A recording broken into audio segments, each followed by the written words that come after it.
Welcome to the Genius Factory. Enjoy the video. You already have the phone and a thin case, now act. Open Settings, then Accessibility, then Touch. This lands you directly on the control you need. Once there, locate Back Tap, it's tucked under Touch. Make sure you pick which gesture to configure first, double tap or triple tap. You're doing this because Back Tap gives fast shortcuts without opening the screen.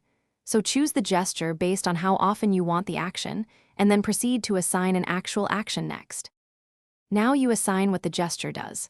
Tap double tap or triple tap and scan the list of built-in actions like Screenshot, Control Center, or Lock Screen. Select one if it suits you.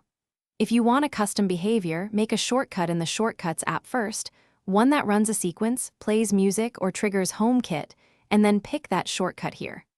Once selected, Back Tap links the physical gesture to the task, so the phone executes it instantly when you tap the rear.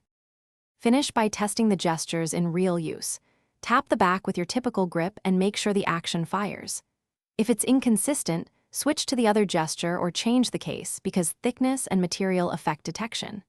Make sure complex shortcuts aren't blocked by permissions. Grant any prompts for apps and services. If nothing works, restart your iPhone and verify settings again, and if it still fails, remove the case and retry. Often physical interference is the single Thanks for watching. If you found this helpful, don't forget to like and subscribe.